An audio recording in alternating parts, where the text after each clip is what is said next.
എല്ലാവർക്കും ആത്മനമസ്കാരം. ഇന്നത്തെ നമ്മുടെ സത്സംഗം ആരംഭിക്കുകയാണ്. എല്ലാ ദിവസത്തെയും പോലെ ഈ ഒരു കർമ്മത്തെ ആ സർവേശ്വരൻ്റെ പാദങ്ങളിൽ അർപ്പിച്ചുകൊണ്ട് നമുക്ക് ആരംഭിക്കാം. ഭാഗവതം പറയാനും ഭാഗവതം കേൾക്കാനുമുള്ള അനുഗ്രഹവും അനുവാദവും നൽകണേ സർവേശ്വര. ഓം നമഃ ശിവായ. ഓം ഗം ഗുരുഭ്യോ നമഃ. ഓം നമോ നാരായണായ.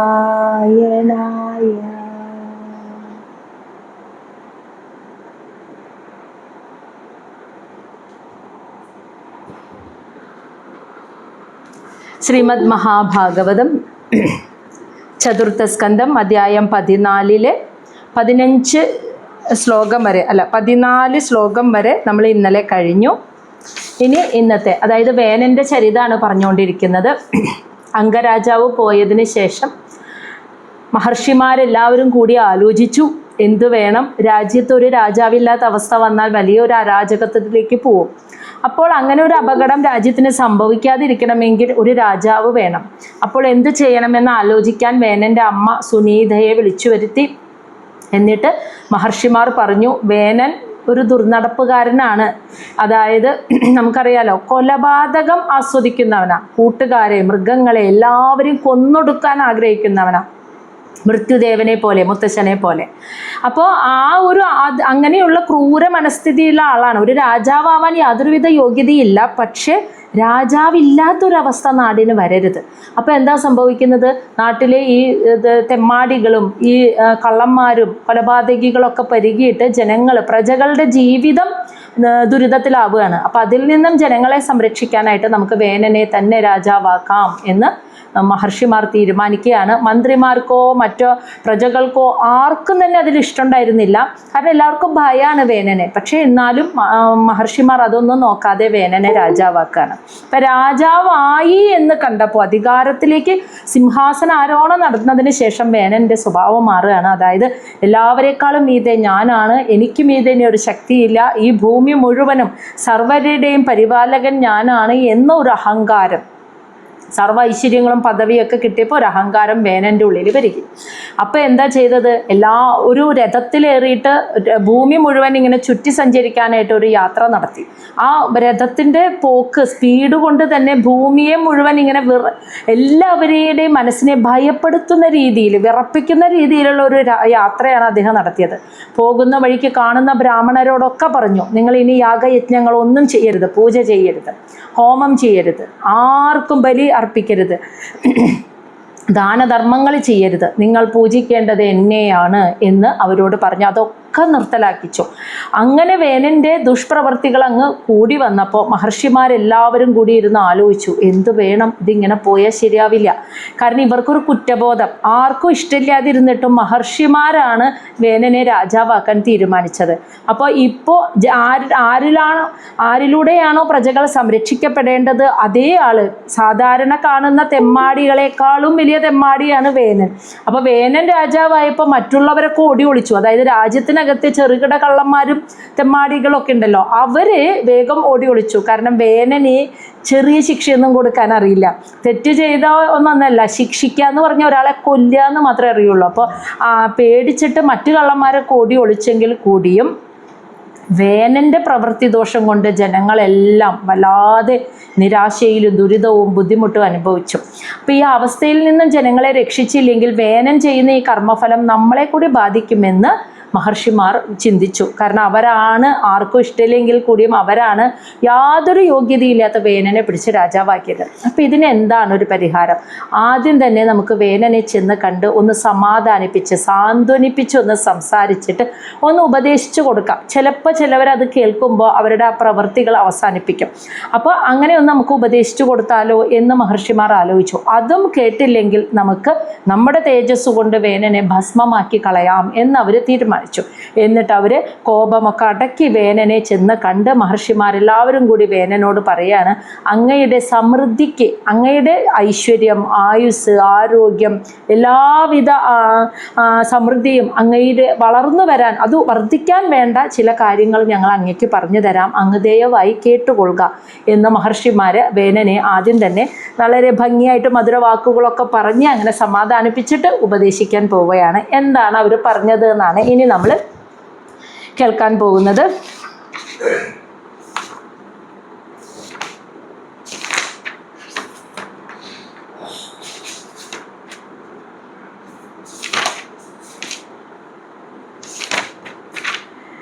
ശ്ലോകം 15. ധർമ്മ ആചരിതഃ പുംസാം വാങ്മനഃ കായ ബുദ്ധിഭിഃ ലോകാൻ വിശോകാൻ വിതരതി അധ ആനന്ദ്യം അസംഖിനാം. ധർമ്മ ആചരിത പുംസാം മനുഷ്യര്, ധർമ്മമാചരിത ധാർമ്മികമായി ജീവിക്കുന്ന മനുഷ്യര്. അവർ പറഞ്ഞു കൊടുക്കാട്ട, ധർമ്മത്തിൽ ഊന്നിയിട്ട് ധാർമ്മിക മൂല്യങ്ങൾക്ക് പ്രാധാന്യം കൊടുത്ത് ധാർമ്മികമായി ജീവിക്കുന്ന മനുഷ്യര്, വാക്കുകൊണ്ടും, മനസ്സുകൊണ്ടും, കായഃ ശരീരം കൊണ്ടും, ബുദ്ധി കൊണ്ടും, എല്ലാം കൊണ്ടും ധാർമ്മികമായത് മാത്രം ചെയ്ത് ജീവിക്കുന്നവരായിരിക്കും. അതായത് വാക്ക് എന്ന് പറഞ്ഞാൽ സംസാരിക്കുന്നത്, അതായത് നല്ല വാക്കുകൾ, സത്വാക്കുകൾ, ധാർമ്മികമായ രീതിയിലുള്ളത്. മനസ്സ്, ഇപ്പം സംസാരിക്കണമെങ്കിൽ മനസ്സുകൊണ്ട് ചിന്തിക്കുന്നതാണല്ലോ ഓരോരുത്തരും സംസാരിക്കുന്നത്. അപ്പം മനസ്സിലെ ഓരോ ചിന്തകളും ധാർമ്മികമായ ചിന്തകൾ, ശരീരം കൊണ്ടും ധാർമ്മികമായ കർമ്മങ്ങൾ, ബുദ്ധി കൊണ്ടും തീരുമാനങ്ങളും ധാർമ്മികമായ തീരുമാനങ്ങൾ. അപ്പോൾ ധാർമ്മിക മൂല്യങ്ങൾക്ക് പ്രാധാന്യം കൊടുക്കുന്ന മനുഷ്യർ ശരീരം, മനസ്സ്, വാക്ക്, ബുദ്ധി ഇവയെല്ലാം കൊണ്ടും ധാർമ്മികമായ കാര്യങ്ങൾ മാത്രം പ്രവർത്തിക്കുന്നു. ലോകാൻ വിശോകാൻ, അങ്ങനെ ശോകമില്ലാത്ത ലോകാൻ എന്ന് വെച്ചാൽ ദുഃഖമില്ലാത്ത ഒരു ലോകത്തിലേക്ക് വിതരതി അവരെത്തിച്ചേരുന്നു, പ്രാപിക്കുന്നു എന്നർത്ഥം. ദുഃഖമില്ലാത്തൊരു ലോകത്തെ അവർ പ്രാപിക്കുന്നു. അധഃ അനന്തരം ആനന്ദ്യം അസംഖിനഃ, അതായത് അന്തമില്ലാത്ത, അവസാനമില്ലാത്ത ആനന്ദത്തെ, പരമമായ ആനന്ദത്തെ അവരനുഭവിക്കുകയും ചെയ്യുന്നു എന്നർത്ഥം.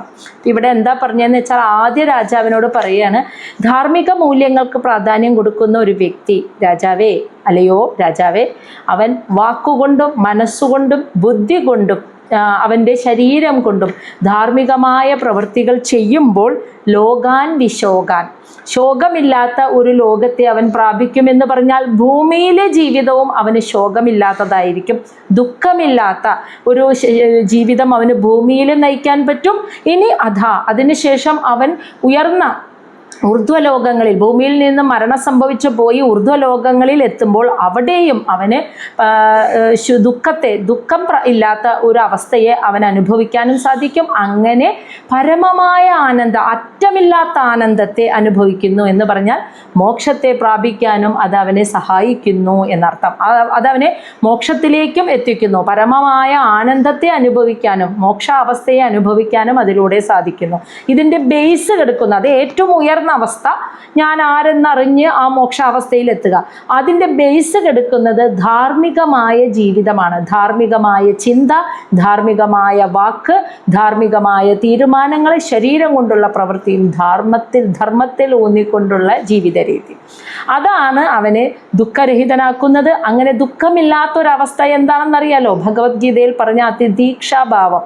സാഹചര്യങ്ങളൊന്നും ദുഃഖമില്ലാണ്ടാവില്ല എന്ന് നമുക്കറിയാലോ. പ്രത്യേകിച്ച് ഇന്നത്തെ ഈ കലിയുഗത്തിൽ ധർമ്മത്തിൽ ഊന്നി ജീവിക്കുന്നവർക്ക് ദുരിതങ്ങൾ വളരെ കൂടുതലായിരിക്കും. പക്ഷേ അത് അവർ ബാധിക്കുന്നില്ല. അതാണ് ദുഃഖമില്ലാത്തൊരവസ്ഥയെ പ്രാപിക്കുന്നു എന്ന് പറയുന്നത്. അല്ലാണ്ട് ഈ ലോക ജീവിതം ദുഃഖമില്ലാണ്ടാകുന്നില്ല. ഇവിടെ സാഹചര്യങ്ങളൊക്കെ പലതും നമ്മളെ ദുഃഖിപ്പിക്കുന്നതും ബുദ്ധിമുട്ടിപ്പിക്കുന്നതും പ്രതിസന്ധികളും നിറഞ്ഞതായിരിക്കും. പക്ഷെ അവൻ്റെ മനസ്സ് ധർമ്മത്തിൽ നിൽക്കുന്നത് കൊണ്ട് തന്നെ അവൻ്റെ ചിന്തകളും ധാർമ്മികമായിരിക്കും. അതുകൊണ്ട് തന്നെ അവന് ആ ഒരു തിദീക്ഷാഭാവം, ആ ഒരു സമചിത്ത അവസ്ഥയിലേക്ക്, ബാലൻസ്ഡ് ആയിട്ടുള്ളൊരു മൈൻഡിലേക്ക് അവൻ എത്തുമ്പോൾ അവന് ഭൂമിയിലെ ജീവിതം ദുഃഖമില്ലാതാകുന്നു. ഭൂമിയിൽ നിന്ന് പോയി ഊർധ്വലോകങ്ങളിലും പുണ്യലോകങ്ങളിലും അവന് ദുഃഖമില്ലാത്ത അവസ്ഥയെ നേടാം. അവസാനം അവൻ അറ്റമില്ലാത്ത ആനന്ദത്തെ, പരമമായ ആനന്ദത്തെ പ്രാപിക്കാനും ഒരുവന് സാധിക്കും. അപ്പം ഇതിൻ്റെ ബേസ് എന്ന് പറയുന്നത് ധാർമ്മികതയാണ് എന്ന് പറഞ്ഞു കൊടുക്കുകയാണ്. ശ്ലോകം 16. സഹ തേ മാ വിനശേത് വീര പ്രജാനാം ക്ഷേമലക്ഷണഃ യസ്മിൻ വിനഷ്ടേ നൃപതി ഐശ്വര്യാത് അവരോഹതി. എന്നിട്ട് പറയാണ് സഹ തേ, തേ എന്ന് വെച്ചാൽ അങ്ങയുടെ, സഹ സഹ എന്ന് വെച്ചാൽ അത്, എന്ന് വെച്ചാൽ അങ്ങയുടെ ആ ധർമ്മം എന്ന് പറയുന്നത് പ്രജാനാം ക്ഷേമലക്ഷണഃ, ജനങ്ങളുടെ ക്ഷേമത്തെ സംരക്ഷിക്കുക, നിലനിർത്തുക എന്നതാണ് തേ അങ്ങയുടെ ധർമ്മം. അപ്പോൾ എല്ലാവരും ധർമ്മത്തിൽ ഊന്നി ജീവിക്കണം. അവനവൻ്റെ കർമ്മങ്ങൾ എൻ്റെ സ്വധർമ്മമായി കണ്ടുകൊണ്ട് ചെയ്ത് ധാർമ്മികമായ ചിന്ത, പ്രവൃത്തി, മനസ്സ്, ശരീരം ഒക്കെ അങ്ങനെ തന്നെ ആയിരിക്കണം. അതാണ് അതിൻ്റെ മോക്ഷത്തിൻ്റെ ബേസിക് ആയിട്ടുള്ള കർമ്മം എന്ന്, പ്രവൃത്തി എന്ന് പറഞ്ഞല്ലോ അവസ്ഥ. ഇവിടെ ഇനി അങ്ങ് ഒരു രാജാവാണ്, ഭൂമിയുടെ ചക്രവർത്തിയാണ്. അപ്പം അങ്ങയുടെ കർമ്മം, സ്വധർമ്മം എന്ന് പറയുന്നത് പ്രജാനാം ക്ഷേമലക്ഷണഃ, പ്രജകളുടെ ക്ഷേമത്തെ സംരക്ഷിക്കുക എന്നതാണ്. ഹേ വീര, അല്ലയോ വീര രാജാവേ, മാ അങ്ങയാൽ വിനശേത്, അത് നശിപ്പിക്കരുത് എന്നാണ്. പ്രജകളുടെ ക്ഷേമമാണ് അങ്ങയുടെ സ്വധർമ്മം, ആ ക്ഷേമത്തെ നശിപ്പിക്കരുത് അങ്ങൊരിക്കലും. യസ്മിൻ, കാരണം വിനഷ്ടേ, അങ്ങനെ സംഭവിച്ചാൽ നൃപതി, ഒരു രാജാവിൻ്റെ ഐശ്വര്യാത്, സർവ്വ ഐശ്വര്യങ്ങളും 8 ഐശ്വര്യങ്ങളും അവരോഹതി, താഴേക്ക് പതിച്ച ആ രാജാവ് നശിച്ചു പോകും. അപ്പോൾ അങ്ങയുടെ സ്വധർമ്മം എന്ന് പറയുന്നത് ധാർമ്മികതയാണ്. അതാണല്ലോ പുരുഷാർത്ഥങ്ങളിൽ പറയുന്നത്. ധർമ്മം, അർത്ഥം, കാമം, ധാർമ്മികമായി എല്ലാതും ഈ ഭൂമിയിൽ അനുഭവിച്ച് ജീവിക്കുക. അങ്ങനെ മോക്ഷം, അവസാനം മോക്ഷത്തിനുള്ള യോഗ്യത പ്രാപിക്കുക. അപ്പോൾ ധാർമ്മികമായി ജീവിക്കലാണ് ഏറ്റവും ആദ്യം വേണ്ടതെന്ന് പറഞ്ഞു. അങ്ങയുടെ സ്വധർമ്മം പ്രജകളെ സംരക്ഷിക്കുക എന്നുള്ളതാണ്. അങ്ങ് ആ സ്വധർമ്മത്തെ, ആ പ്രജകളുടെ ക്ഷേമത്തെ നശിപ്പിക്കരുത്. അങ്ങനെ സംഭവിച്ചാൽ ഒരു രാജാവിനെ സംബന്ധിച്ചിടത്തോളം രാജാവിൻ്റെ സർവൈശ്വര്യങ്ങൾ അതോടുകൂടി നശിച്ചു പോകും. ഭൂമിയിൽ അവൻ എല്ലാവരാലും വെറുക്കപ്പെട്ടവനാവും. അതോടുകൂടി രാജാവിൻ്റെ ഐശ്വര്യങ്ങളൊക്കെ കെട്ടടങ്ങും, രാജ്യത്തിൻ്റെ ഐശ്വര്യങ്ങൾ പോകും, സമൃദ്ധിയൊക്കെ നശിച്ചു പോകും. ഇനി ഈ രാജാവിന് മരണം സംഭവിച്ച് ഊർധ്വലോകങ്ങളിലെത്തിയാലോ, ഒരിക്കലും അങ്ങനെയുള്ള സ്വധർമാനുഷ്ഠാനം ചെയ്യാത്തവൻ ഒരിക്കലും പുണ്യലോകങ്ങളിൽ എത്തില്ല. നരകലോകങ്ങളിൽ, അധോലോകങ്ങളിലായിരിക്കും അവർ ചെന്നപ്പെടുക. സ്വധർമാനുഷ്ഠാനത്തിൽ നിന്നും ഒഴിഞ്ഞു പോകുന്നവൻ ഇതായിരിക്കും സംഭവിക്കുക. അതുകൊണ്ട് സർവ്വ ഐശ്വര്യങ്ങളും കെട്ടവനായി മാറും ഒരു രാജാവ്. ശ്ലോകം 17. രാജൻ അസാധു അമാത്യേഭ്യഃ ചോര ആദിഭ്യഃ പ്രജാനൃപഃ രക്ഷൻ യഥാ ബലിം ഗൃഹ്ണൻ ഇഹ പ്രേത്യ ച മോദതേ. രാജൻ, ഹേ രാജാവേ, അസാധു ദുഷ്ടന്മാരായ അമേത്യേഭ്യഃ എന്ന് വെച്ചാൽ അമേത്യന്മാർ, മന്ത്രിമാരാലും, ചോര ആദിഭ്യഃ, ചോര എന്ന് വെച്ചാൽ പറയുന്നത് തെമ്മാടികൾ, കള്ളന്മാർ, അവരും, ആദിഭ്യഃ മുതലായവരിൽ നിന്നും ജനങ്ങളെ രക്ഷിക്കേണ്ടവനാണ് നൃപ, ഒരു രാജാവ്. അപ്പം രാജാവിനോട് പറയാണ്, രാജാവിന് ഉപദേശിക്കുന്നവനാണല്ലോ മന്ത്രി. അപ്പം മന്ത്രിമാർ മോശപ്പെട്ട കാര്യങ്ങൾ ഇങ്ങനെ തലയണ മന്ത്രം പോലെ രാജാവിനെ ഉപദേശിച്ച് നടന്നാൽ രാജാവ് വഴിതെറ്റും. അങ്ങനെ അതായത് ഒരു ദുഷ്ടനായിട്ടുള്ള അല്ലെങ്കിൽ ഒരു മൂഢനായിട്ടുള്ള ഒരു അധർമ്മിയായിട്ടുള്ള മന്ത്രിമാരുടെ കർമ്മങ്ങൾ, അതുപോലെ രാജ്യത്തിനകത്തെ തെമ്മാടിക്കൂട്ടങ്ങൾ, ഇവരിൽ നിന്നൊക്കെ പ്രജകളെ സംരക്ഷിക്കേണ്ടവൻ, രക്ഷിക്കേണ്ടവനാണ് ഒരു രാജാവ്. യഥാ, അത് ബലിം ഗൃഹൻ, അതുമാത്രമല്ല ആ ബലി എന്ന് വെച്ചാൽ ഇവിടെ ഉദ്ദേശിക്കുന്നത് നികുതി എന്നിട്ട്, ആ രാജ്യത്തിനകത്തെ ജനങ്ങളിൽ നിന്നുള്ള നികുതി, ഗൃഹ്ണൻ ആവശ്യത്തിന് മാത്രം ജനങ്ങളിൽ നിന്നും നികുതി, ഗൃഹ്ണൻ എന്ന് വെച്ചാൽ സ്വീകരിക്കുക. അപ്പം പ്രജകളിൽ ദുഷ്ടന്മാരിൽ നിന്നൊക്കെ കൃത്യമായി രക്ഷിച്ച് സ്വധർമ്മം ചെയ്ത് ജനങ്ങളിൽ നിന്നും ഒരു നിശ്ചിത തുക, അവർക്ക് താങ്ങാവുന്നത് മാത്രം നികുതി ചുമത്തിയിട്ട് അത് അവരിൽ നിന്നും സ്വീകരിക്കുക. അങ്ങനെ രാജ്യത്തിൻ്റെ നിലനിൽപ്പിന് ഭംഗിയായി കൊണ്ടുപോവുകയും ചെയ്യുന്ന ആ രാജാവ് ഇഹ, ഈ ലോകത്തിലും, പ്രേത്യഃ പരലോകത്തിലും ച മോദതേ, പരമമായ ആനന്ദത്തെ, സന്തോഷവാനായിട്ട് ഇരിക്കുമെന്ന്. അപ്പം രാജാവിൻ്റെ സ്വധർമ്മം ജനങ്ങളെ സംരക്ഷിക്കുക എന്നതാണ്, അവരെ കൊന്നൊടുക്കുക എന്നതല്ല. അപ്പം അങ്ങനെ മറ്റുള്ള അക്രമികളിൽ നിന്നും അധർമ്മികളിൽ നിന്നും തെമ്മാടികളിൽ നിന്നൊക്കെ ജനങ്ങളെ സംരക്ഷിക്കുക, ജനങ്ങൾക്ക് താങ്ങാവുന്ന നികുതി ചുമത്തി അത് അവരിൽ നിന്നും സ്വീകരിച്ച് അതുപയോഗിച്ച് രാജ്യത്തിനെ നല്ല രീതിയിൽ സമൃദ്ധിയിലേക്ക് കൊണ്ടുവരിക. ഇങ്ങനെയൊക്കെ സ്വധർമ്മം കൃത്യമായി അനുഷ്ഠിക്കുന്ന ഒരു രാജാവിനെ ഈ ലോകത്തും പരലോകത്തും സന്തോഷത്തെ അനുഭവിക്കാൻ കഴിയും. നമുക്ക് തന്നെ തോന്നാറില്ലേ? കൃത്യമായിട്ട് നമ്മൾ ചെയ്യേണ്ട കാര്യം ഭംഗിയായിട്ട് ചെയ്തു തീർക്കുന്ന ദിവസം രാത്രി ഒരു സുഖമാണ് ഉറങ്ങാൻ, അല്ലേ? ഒരു കുറ്റബോധം ഇല്ലാതെ കിടക്കാൻ പറ്റും. അതേസമയം നമ്മൾ ചെയ്യേണ്ട കാര്യങ്ങൾ എന്തെങ്കിലും മാറ്റി വെച്ചു, എന്തെങ്കിലും ഒരു മടിയോ അലസതയോ വേറെ എന്തെങ്കിലും ഒരു നേരില്ല പ്രശ്നം കൊണ്ടോ നമുക്കത് ചെയ്യാൻ പറ്റാണ്ട് വന്നു കഴിഞ്ഞാൽ അന്ന് കിടന്നുറങ്ങുമ്പോൾ എന്തോ കെടുക്കാൻ ചെല്ലുമ്പോഴാണ് എന്തോ ഒരു കുറവ്, ഒരു പൂർണ്ണത വരാത്തതുപോലെ നമുക്ക് ഫീൽ ചെയ്യും. അതെന്തുകൊണ്ടാണെന്ന് വെച്ചാൽ ചെയ്യേണ്ട കർമ്മങ്ങൾ കൃത്യമായി ചെയ്യണം, സ്വധർമ്മമായി കണ്ടുകൊണ്ട് അത് കൃത്യമായി ചെയ്യണം എന്ന് ആഗ്രഹിക്കുന്നവർക്കാണ് കേട്ടോ അങ്ങനെ വരിക. അല്ലാത്തവർക്ക് അത് യാതൊരു ഫീലിങ്ങും അല്ലാത്തവർക്ക് ഉണ്ടാവില്ല. അപ്പം അങ്ങനെ സ്വധർമ്മം, അവനവൻ്റെ ഉത്തരവാദിത്തങ്ങൾ, അത് എന്തൊക്കെയാണോ നമ്മൾ ഈ ഭൂമിയിൽ ജനിച്ചപ്പോൾ ആ അമ്മ പ്രകൃതി നമുക്ക് തന്നിരിക്കുന്നത്, അത് അമ്മ അതിനുള്ള ശക്തി നമുക്ക് തന്നിരിക്കുന്നത് ആ കർമ്മങ്ങൾ അനുഷ്ഠിക്കാനാണ്, അത് കൃത്യമായി ചെയ്യാനാണ്. ഒന്നിൽ നിന്നും ഒളിച്ചോടി പോകുന്നതല്ലല്ലോ ആത്മീയത. ഇതെല്ലാം ചെയ്ത് പൂർത്തി വരുത്തുക എന്നുള്ളതാണ് യഥാർത്ഥത്തിലുള്ള ആത്മീയ യാത്രയുടെ ആ പോക്ക്. അങ്ങനെയാണ് ഇവിടെ എല്ലാം ചെയ്തു പൂർത്തീകരിക്കുക എന്നുള്ളതാണ്. അപ്പോൾ നമ്മൾക്ക് നമ്മുടേതായ ഉത്തരവാദിത്തങ്ങൾ ഗൃഹസ്ഥാശ്രമിയാണെങ്കിലും ഏത് ആശ്രമത്തിൽപ്പെടുന്നവനാണെങ്കിലും ബ്രഹ്മചര്യം, ഗാർഹസ്ഥ്യം, വാനപ്രസ്ഥ, സന്യാസം, ഏത് വർണ്ണത്തിൽപ്പെടുന്നവനാണെങ്കിലും അവനവൻ്റെ കർമ്മം ചെയ്തു പൂർത്തിയാക്കുക എന്നുള്ളതാണ് ആദ്യത്തെ പടി. അതും ധാർമ്മികമായി അത് അനുഷ്ഠിച്ച് പൂർത്തിയാക്കുക. അങ്ങനെ ചെയ്യുന്ന, അതിപ്പോൾ രാജാവിൻ്റെ ഉത്തരവാദിത്തം രാജാവ് ചെയ്യുക, ഒരു ക്ഷത്രിയനാണെങ്കിൽ അദ്ദേഹത്തിൻ്റെ ഉത്തരവാദിത്തം ചെയ്യാം. അങ്ങനെ അത് കൃത്യമായി ചെയ്തു പൂർത്തിയാക്കുന്നവന് ഈ ലോകത്തും സമാധാനം കിട്ടും, പരലോകത്തും സമാധാനവും സന്തോഷവും അനുഭവിക്കാൻ സാധിക്കും. ഇങ്ങനെ പ്രവർത്തിച്ചു കഴിഞ്ഞാൽ അങ്ങയുടെ മനസ്സിന് ഈ ലോകത്തിലും സമാധാനമായിട്ട് ഇരിക്കാൻ പറ്റില്ല, പരലോകത്തിലും അങ്ങേക്ക് സമാധാനം കിട്ടില്ല എന്നാണ് പറഞ്ഞു കൊടുത്തത്. ഇനി ശ്ലോകം 18ഉം 19ഉം ഒരുമിച്ചാണ് ചൊല്ലേണ്ടത്.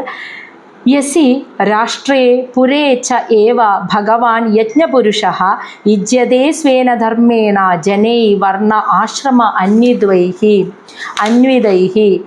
ശ്ലോകം 19. തസ്യ രാജ്ഞഃ മഹാഭാഗ ഭഗവാൻ ഭൂതഭാവനഃ പരിതുഷ്യതി വിശ്വാത്മാ തിഷ്ഠതഃ നിജശാസനേ.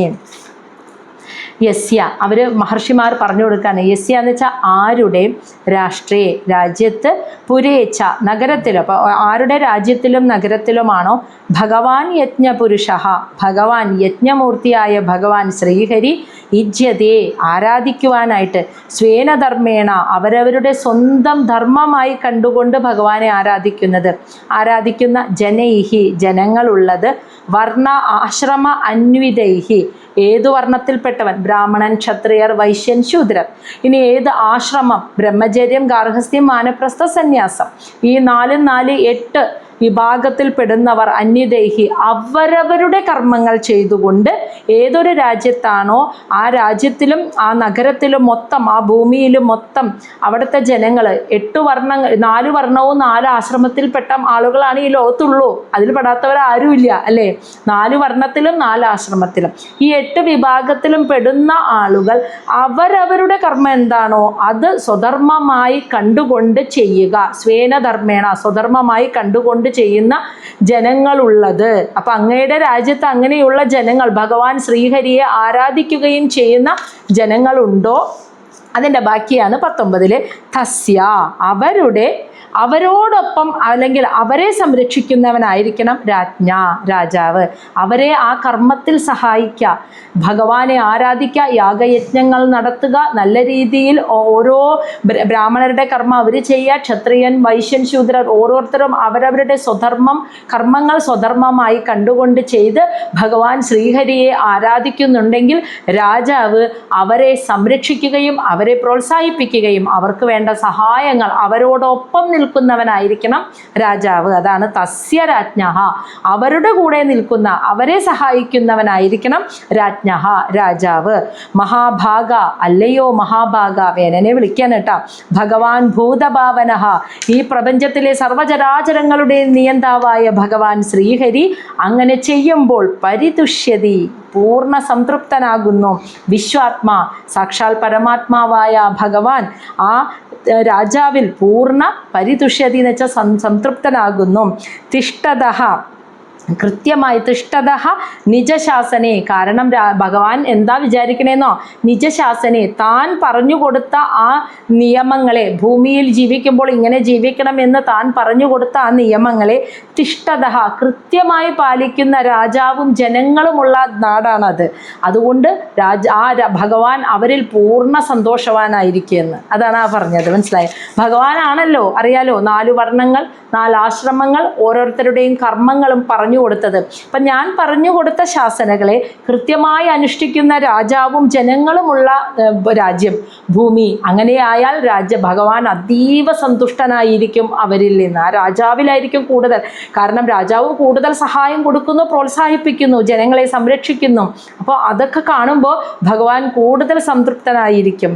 ഏതൊരാളുടെ രാജ്യത്താണോ ജനങ്ങൾ, ആ രാജ്യത്തിലും നഗരത്തിലുമാണോ ജനങ്ങൾ ഭഗവാനെ ആരാധിച്ച് അവനവൻ്റെ എല്ലാ വർണ്ണത്തിലും ആശ്രമത്തിലും പെട്ടവർ അവനവൻ്റെ കർമ്മങ്ങളെ സ്വധർമ്മമായി കണ്ടുകൊണ്ട് ചെയ്യുന്നത്, അങ്ങനെയുള്ള ജനങ്ങളെ സംരക്ഷിച്ച് അവരെ പ്രോത്സാഹിപ്പിച്ച് അവർക്ക് സഹായം ചെയ്യുന്നവനായിരിക്കണം രാജാവ്. അങ്ങനെ വരുമ്പോൾ ഈ പരമാത്മാവായ പ്രപഞ്ചത്തിലെ സർവചരാചരങ്ങളുടെയും നിയന്താവായിട്ടുള്ള ഭഗവാൻ തൻ്റെ ശാസനകൾ ജനങ്ങളും രാജാവും കൃത്യമായി ചെയ്യുന്നത്, പാലിക്കുന്നത് കാണുമ്പോൾ ആ ജനങ്ങളിലും അവരെ സംരക്ഷിക്കുന്ന ആ രാജാവിലും ഭഗവാൻ പരിപൂർണ സംതൃപ്തനായി തീരുന്നു എന്നാണ് പറയുന്നത്. ശ്ലോകം 20. തസ്മിൻ തുഷ്ടേ കിം അപ്രാപ്യം ജഗതാം ഈശ്വരേശ്വരേ ലോകാഹ സപാലാഹ ഹി ഏതസ്മൈ ഹരന്തി ബലിം ആദൃത. തസ്മിൻ, അങ്ങനെ വന്നു കഴിഞ്ഞാൽ ആ ഭഗവാൻ, തുഷ്ടേ, ഭഗവാൻ ആരിലാണോ സംതൃപ്തനാവുന്നത് അവനെ ജഗതാം ഈശ്വരേശ്വര, ജഗത്തിലെ സർവ്വതിൻ്റെയും നിയന്താവായിട്ടുള്ള ആ ഭഗവാൻ, ഈശ്വരനായിട്ടുള്ള ആ ഭഗവാൻ തുഷ്ടേ, ആരിൽ സംതൃപ്തനാകുന്നോ അവനെ കിം അപ്രാപ്യ, എന്താണ് ഇവിടെ നേടാൻ കഴിയാത്തത്, എന്താണ് അവന് പ്രാപിക്കാൻ കഴിയാത്തത്. ലോകാഹ, ഈ ലോകത്തിലെ സകല ജനങ്ങളും, സപാലാഹ, ആ ജനങ്ങൾ മാത്രമല്ല ഈ ലോകത്തിൻ്റെ പാലകന്മാരായ ദേവന്മാരും എല്ലാം ഹി ഏതസ്മൈ, ആ ഭഗവാനിൽ ഹരന്തി, അർപ്പിക്കുന്നു, ബലിയെ ആദൃത, ആദരവോടുകൂടി ആ ഭഗവാനിൽ ഇങ്ങനെ സമർപ്പിക്കുമ്പോൾ ആ ഭഗവാൻ എങ്ങനെ സംതൃപ്തനാവാതിരിക്കും? ഭഗവാൻ സംതൃപ്തനായി കഴിഞ്ഞാൽ അവന് പിന്നെ ഇവിടെ എന്താണ് നേടാൻ കഴിയാത്തത് എന്നാണ് പറയുന്നത്.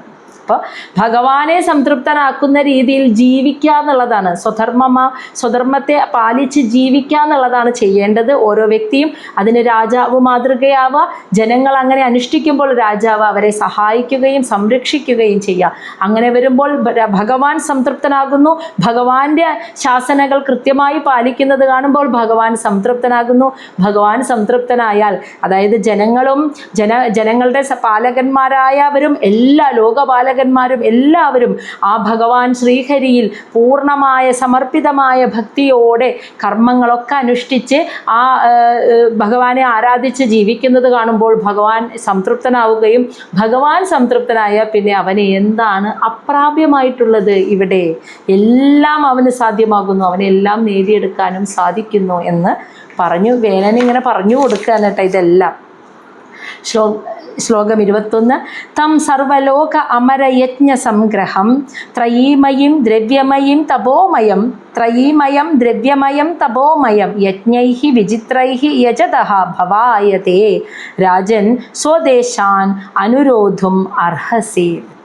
തം, ആ ഭഗവാനെ, സർവലോക അമരയജ്ഞ സംഗ്രഹം, സർവലോകം, എല്ലാ ലോകങ്ങളായും, അമര ദേവന്മാരായും, യജ്ഞം സംഗ്രഹം എന്ന് വെച്ചാൽ എല്ലാ യജ്ഞങ്ങളും സ്വീകരിക്കുന്ന ഭോക്താവായും, ത്രയീമയും, വേദം, 3 വേദങ്ങൾ, ഋഗ്വേദം, യജുർവേദം, സാമവേദം, അങ്ങനെ 3 വേദങ്ങളുടെ രൂപത്തിലിരിക്കുന്നവനും, ദ്രവ്യമയം, എല്ലാ ദ്രവ്യങ്ങളും, ഈ പ്രപഞ്ചത്തിൽ കാണുന്ന സകല ദ്രവ്യങ്ങളുടെ രൂപത്തിലിരിക്കുന്നവനും തപോമയം തപസ്സായിരിക്കുന്നതിനുമായ ആ ഭഗവാനെ വിചിത്രൈ വിവിധങ്ങളായ യജ്ഞൈഹി യാഗയജ്ഞാദി കർമ്മങ്ങളിലൂടെ യജതഃ ആരാധിക്കുന്നു.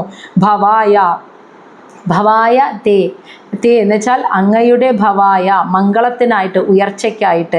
ഹേ രാജൻ, അല്ലയോ രാജാവേ, സ്വദേശാൻ അങ്ങനെയുള്ള അങ്ങയുടെ രാജ്യത്തിലെ ഈ ജനങ്ങളെ അനുരോധും നയിക്കുന്നത് അർഹസി, അങ്ങ് നല്ല രീതിയിൽ അവരെ സംരക്ഷിക്കാൻ അർഹസി, അങ്ങ് അർഹനാണ്, അങ്ങക്ക് അതിനുള്ള ബാധ്യതയുണ്ട് എന്നാണ് പറയുന്നത്. അപ്പോൾ അവർ ആ മഹർഷിമാർ വേനൻ്റെ മുന്നിൽ നിന്നിട്ട് ആരെയാണ് ഈ പുകഴ്ത്തിയതെന്ന് മനസ്സിലായില്ലേ? സർവ്വലോകം, ഈ ലോകത്തിൻ്റെ മുഴുവൻ നിയന്താവും, ഈ ലോകമായിരിക്കുന്നവനും അമരം ദേവന്മാരായിരിക്കുന്നവനും എല്ലാ യജ്ഞസംഗ്രഹം യജ്ഞങ്ങളെയും സ്വീകരിക്കുന്നവനും 3 വേദമായിരിക്കുന്നവനും സകല ദ്രവ്യങ്ങളായിരിക്കുന്നവനും തപസ്സായിരിക്കുന്നവനും നമ്മളൊക്കെ ചെയ്യുന്ന തപസ്സായിരിക്കുന്നവനുമായ ആ ഭഗവാൻ മഹാവിഷ്ണുവിനെ വിവിധമായ യാഗയജ്ഞാദി കർമ്മങ്ങളിലൂടെ ആരാധിക്കുന്നത് തേ ഭവായ അങ്ങയുടെ മംഗളത്തിനും രാജാവിൻ്റെ നന്മയ്ക്കും രാജാവിൻ്റെ മംഗളത്തിനും വേണ്ടിയിട്ട് അങ്ങനെ ആരാധിക്കുന്ന ആ പ്രപഞ്ചത്തിൻ്റെ നിയന്താവായ ഭഗവാനെ ആരാധിക്കുന്ന അങ്ങയുടെ ഈ രാജ്യത്തിലെ ജനങ്ങളെ സംരക്ഷിക്കാൻ അങ്ങ് തീർച്ചയായും ബാധ്യസ്ഥനാണ്. അവരെ അങ്ങ് ഒരിക്കലും ഇങ്ങനെ ദ്രോഹിക്കുകയല്ല വേണ്ടത്, അവരെ സംരക്ഷിക്കാൻ അങ്ങ് ബാധ്യസ്ഥനാണ്. കാരണം അവർ ചെയ്യുന്ന കർമ്മങ്ങളിലൂടെയാണ് രാജാവിൻ്റെ സർവ്വ ഐശ്വര്യങ്ങളും ഇരിക്കുന്നത്. അതുകൊണ്ട് രാജാവ് അവരെ സംരക്ഷിക്കാൻ തീർച്ചയായിട്ടും ബാധ്യസ്ഥനാണ് എന്ന് പറഞ്ഞു കൊടുക്കട്ടോ. ഇനി ശ്ലോകം 22. യജ്ഞേന യുഷ്മത് വിഷയേ ദ്വിജാദിഭിഃ വിധായമാനേന സുരാഃ കലാ ഹരേഃ സ്വിഷ്ടാഃ സുദുഷ്ടാഃ പ്രതിശന്തി വാഞ്ചിതം തദ് ഹേളനം ന അർഹസി വീരചേഷ്ടിതും. യജ്ഞത്താൽ യുഷ്മത് വിഷയേ എന്ന് വെച്ചാൽ രാജാവിനോട് പറയാണ്, ഹേ വീര, അല്ലയോ രാജാവേ, യുഷ്മത് വിഷയേ അങ്ങയുടെ ഈ രാജ്യത്തിൽ ദ്വിജാദിഭിഹി അതായത് ബ്രാഹ്മണരാൽ യജ്ഞേന യാഗയജ്ഞങ്ങൾ നടത്തിയിട്ട് വിധായമാനേന എന്ന് വെച്ചാൽ ചെയ്യുന്നു. അങ്ങയുടെ രാജ്യത്തിലെ ബ്രാഹ്മണര് യാഗയജ്ഞങ്ങൾ ചെയ്യുന്നു. വിധായമാനേന എന്ന് വെച്ചാൽ ചെയ്യുന്നു. അങ്ങനെ ഹരേഹേ കലാസുര, ഹരേ ഭഗവാൻ ശ്രീഹരിയുടെ കല അംശമായിട്ടുള്ള സുര, അങ്ങനെയുള്ള അത് കാണുമ്പോൾ സുര ആ ദേവന്മാർ സ്വിഷ്ട എന്ന് വെച്ചാൽ ഉചിതമായിട്ട് വേണ്ട രീതിയിൽ അവരെ ആരാധിക്കപ്പെടുമ്പോൾ സുതുഷ്ട ദേവന്മാർ സന്തോഷവാന്മാരായിട്ട് പ്രതിശന്തി വാഞ്ചിതും എന്താണോ ഈ ജനങ്ങളും രാജാവും ആഗ്രഹിക്കുന്നത് അതവർക്ക് നിറവോടുകൂടി പ്രതിശന്തി നൽകുന്നു. മനസ്സിലായ? തത് ഹേളനം അവരോട് കാണിക്കുന്ന അനാദരവ്, ആ ചേഷ്ടിതം അനാദരവോട് കൂടിയ പ്രവർത്തികൾ, ചേഷ്ടിതം എന്ന് വെച്ചാൽ പ്രവർത്തികൾ ന അർഹസി ഒരിക്കലും ചെയ്യാൻ പാടില്ല എന്ന്. മനസ്സിലായില്ലേ? അപ്പം എന്താണ് യാഗയജ്ഞം എന്ന് ശരിക്കും മനസ്സിലായല്ലോ. അതായത് രാജാവിനോട് പറയാൻ, അല്ലയോ രാജാവേ, അങ്ങയുടെ രാജ്യത്തിലെ മഹർഷിമാർ ബ്രാഹ്മണര് യാഗം യജ്ഞം പൂജ ഇവ ചെയ്തിട്ട് അതിലൂടെ ഭഗവാന്റെ തന്നെ അംശമായിരിക്കുന്ന ദേവന്മാരെ ഉചിതമായ രീതിയിൽ ആരാധിക്കുന്നു. ഏത് ദേവന്മാരെ? നമ്മൾ ഇന്നലെ പറഞ്ഞു, ഭൂമിയുടെ നിയന്താവായിട്ടുള്ള ദേവൻ, വായുവിൻ്റെ ദേവൻ, അഗ്നിയുടെ ദേവൻ, ജലത്തിൻ്റെ ദേവൻ, സൂര്യദേവൻ, ചന്ദ്രദേവൻ, ഇന്ദ്രിയങ്ങളുടെ മനസ്സിൻ്റെ ഓരോന്നിനെയും ചലിപ്പിക്കുന്ന ദിക്കുകളുടെ ഒക്കെ ദേവന്മാർ. ഈ ദേവന്മാരെയാണ് നമ്മൾ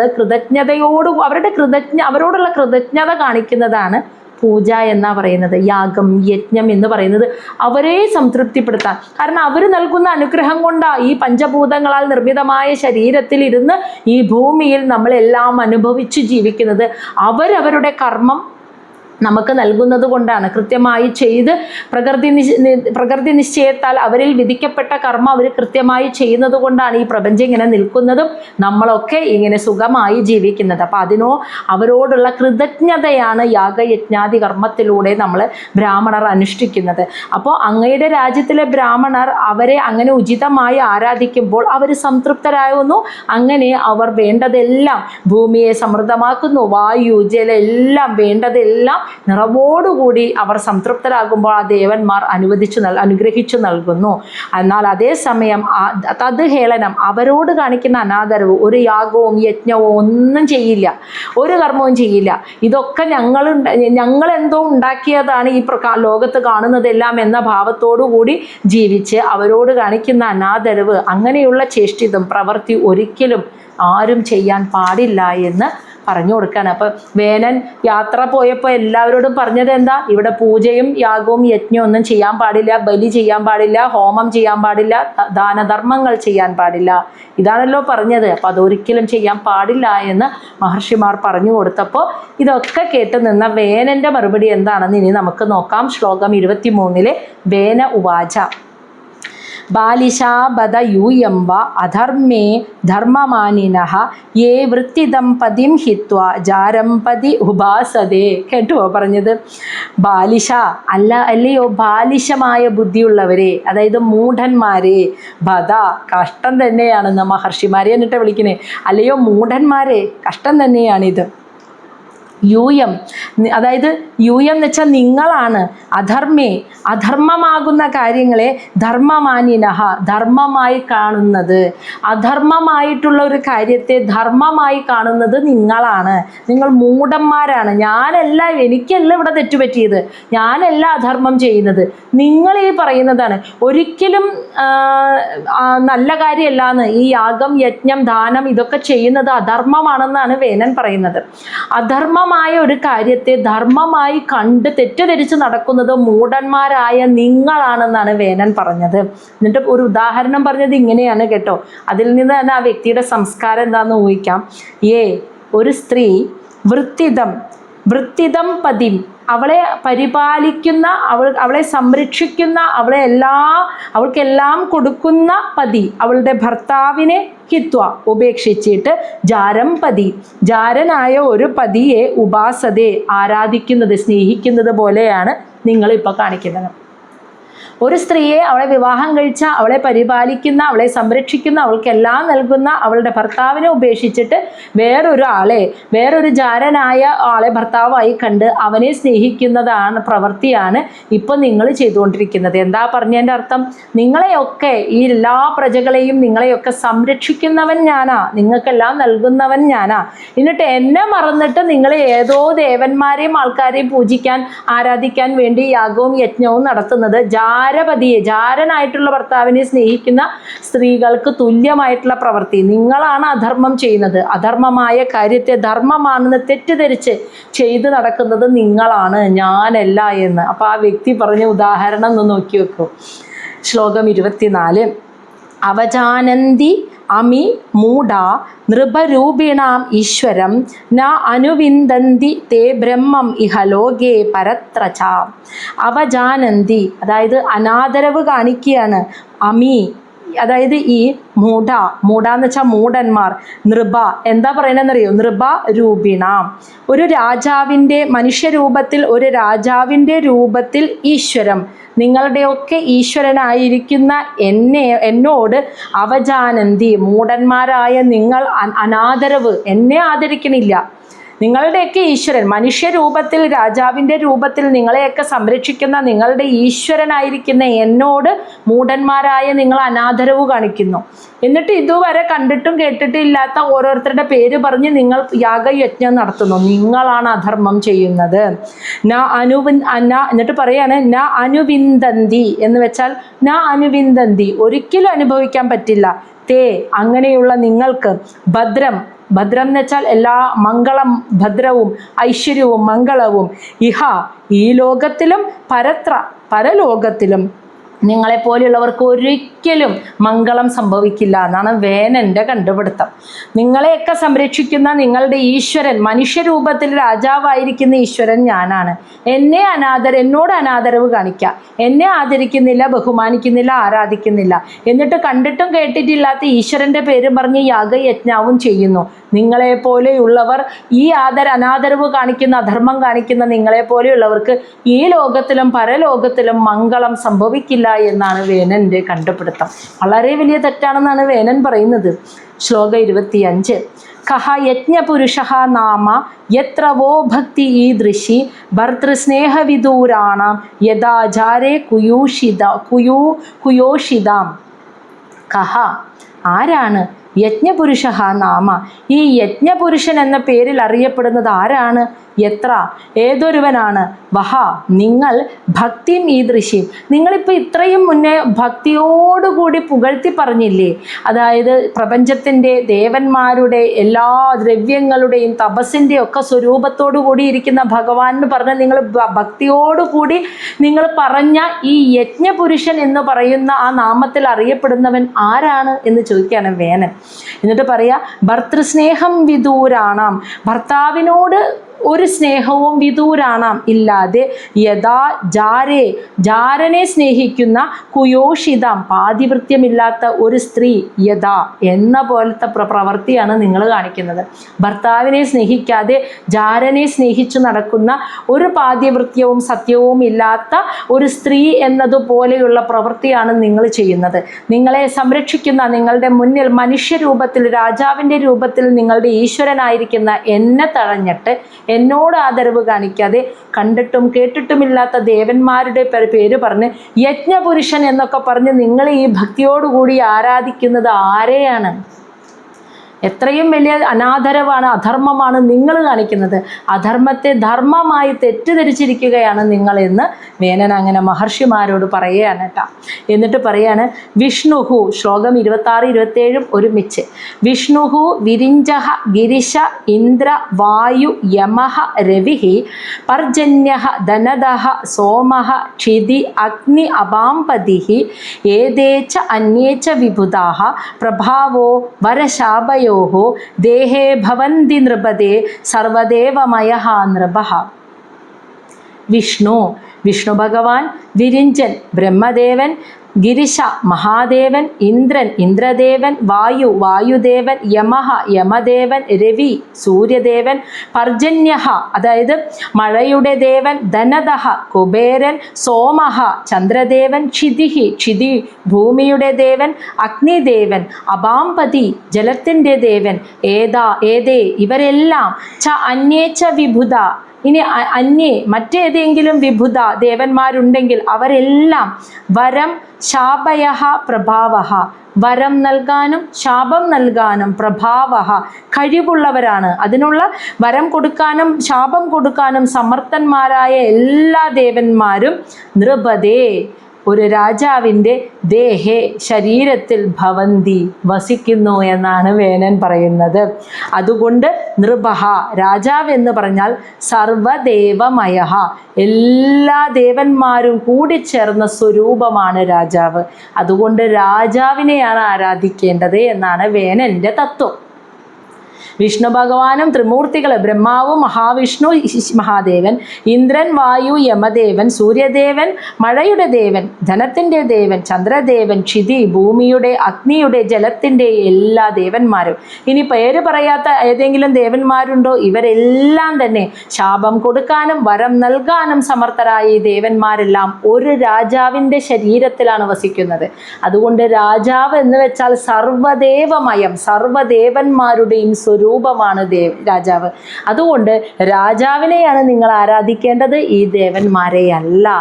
നിങ്ങളെ സംരക്ഷിക്കുന്ന രാജാവിനെയാണ് നിങ്ങൾ ആരാധിക്കേണ്ടത് എന്നാണ് വേനൻ്റെ തത്വം. ശ്ലോകം 28. തസ്മാത് മാം കർമ്മഭിഃ വിപ്ര യജദ്വം ഗതമത്സരം ബലിം ച മഹ്യം ഹരത മത്തഃ അന്യഃ കഹ അഗ്രഭുക് പുമാൻ. തസ്മാത് അതുകൊണ്ട് മാം എന്നെ, വിപ്ര അല്ലയോ ബ്രാഹ്മണ ശ്രേഷ്ഠരെ, കർമ്മഭിഃ എന്ന് വെച്ചാൽ ആ ഒരു ആചാരപരമായ കർമ്മങ്ങളാൽ എന്നെ ഗതമത്സരം മത്സരബുദ്ധി എന്നോടുള്ള ദേഷ്യമൊക്കെ കളഞ്ഞിട്ട് യജദ്വം നിങ്ങൾ ആരാധിച്ചോളൂ. എന്നോടുള്ള ദേഷ്യമൊക്കെ കളഞ്ഞിട്ട് ബ്രാഹ്മണരെ നിങ്ങൾ ആചാരപരമായ കർമ്മങ്ങളിലൂടെ നിങ്ങളുടെ ഈശ്വരനായ എന്നെ നിങ്ങൾ ഇനി ആരാധിച്ചോളൂ. ബലിം ച മഹ്യം ഹരത, മഹ്യം എനിക്കായിട്ട് ബലിയെ ഹരത അർപ്പിച്ചുകൊള്ളുക. മത്തഹ അതായത് ഞാൻ ഒഴികെ, ഞാൻ അന്യഹ കഹ ഞാനല്ലാതെ അന്യ എന്ന് വെച്ചാൽ ആരാണ്, കഹ എന്ന് വെച്ചാൽ മറ്റാരാണ്, അഗ്രഭുക്ക് നിങ്ങൾ നൽകുന്ന ഈ ഒരു ആരാധനയുടെ ഫലത്തെ അതിനെ സ്വീകരിക്കുന്ന, അതിനെ ഭക്ഷിക്കുന്ന, അഗ്രഭുക്ക് എന്ന് വെച്ചാൽ ആ അർപ്പണത്തെ സ്വീകരിക്കുന്ന ഭോക്താവ് ഞാനല്ലാതെ കഹപുമാൻ വേറെ ഏത് മനുഷ്യനാണ്? അതാണ് പറഞ്ഞത്. അതുകൊണ്ട് മഹർഷിമാരെ, നിങ്ങളെല്ലാവരും കൂടി എന്നോടുള്ള വെറുപ്പൊക്കെ കളഞ്ഞിട്ട് നിങ്ങൾ എന്നെ ആചാരപരമായ കർമ്മങ്ങളിലൂടെ എന്നെ ആരാധിക്കുക, എനിക്കായിട്ട് ബലി അർപ്പിക്കുക. ഞാനല്ലാതെ വേറെ ആരാണ് ഈ യജ്ഞത്തിൻ്റെ, ഈ അർപ്പണത്തിൻ്റെ അർപ്പിക്കുന്ന അതിനെ സ്വീകരിക്കുന്ന ഭോക്താവ് ഞാനല്ലാതെ വേറെ ആരാണ് ഇവിടെയുള്ളത്? എല്ലാത്തിൻ്റെയും സ്വരൂപമാണ് ഞാൻ. അതുകൊണ്ട് എനിക്കായിട്ട് അർപ്പിച്ചോളൂ, എന്നോടുള്ള ദേഷ്യമൊക്കെ കളഞ്ഞിട്ട് എന്നാണ് വേനൻ പറഞ്ഞത്. ശ്ലോകം 29 മൈത്രേയ ഉവാച. മൈത്രേയ മഹർഷി പറയാണ്, ഇത്തം വിപര്യയമതി പാപീയാൻ ഉത്പദം ഗതഃ അനുനീയമാനഃ തദ് യാജ്ഞം ന ചക്രേ ഭ്രഷ്ടമംഗളഃ. ഇത്തം ഇപ്രകാരം വിപര്യമതി അതായത് വിപരീത ബുദ്ധി വർദ്ധിച്ചു വന്ന പാപിയാൻ അങ്ങേയറ്റം പാപിയായിട്ടുള്ള ഉത്പദം ഗതഃ ശരിയായ പാതയിൽ നിന്നും വ്യതിചലിച്ച് സഞ്ചരിക്കുന്ന, അതാണ് ഉത്പദം, ശരിയായ പാതയിൽ നിന്നും ഗതഃ മാറി വ്യതിചലിച്ച് സഞ്ചരിക്കുന്ന ആ ഒരു വേനനെ അനുനീയമാന അനുനയിപ്പിക്കാൻ ശ്രമിച്ച ആ മഹർഷിമാരുടെ വാക്കുകളെ തത് യാജ്ഞ എന്ന് വെച്ചാൽ ആ മഹർഷിമാരുടെ വാക്കുകളെ, അഭ്യർത്ഥനയെ ഭ്രഷ്ടമംഗളഹ എല്ലാ ഐശ്വര്യങ്ങളും കെട്ടുപോയ വേനൻ ന ചക്രേ കേട്ടതേയില്ല എന്ന്, സ്വീകരിച്ചതേയില്ല. ഇപ്രകാരം വിപരീത ബുദ്ധിയോടുകൂടി തെറ്റായ വഴിയിലൂടെ സഞ്ചരിക്കുന്ന പാപിയായ ആ വേനൻ, സർവമംഗളങ്ങളും നശിച്ചുപോയ കെട്ടുപോയ ആ വേനൻ അവനെ അനുനയിപ്പിക്കാൻ ശ്രമിച്ച മഹർഷിമാരുടെ വാക്കുകളെ ഒന്നും തന്നെ സ്വീകരിച്ചില്ല എന്നാണ് പറയുന്നത്. തന്നെയാണ് അവർക്ക് അപ്പോൾ കോപം വരുന്നതും ശപിക്കുന്നതും. അത് നമുക്ക് നാളെ നോക്കാം.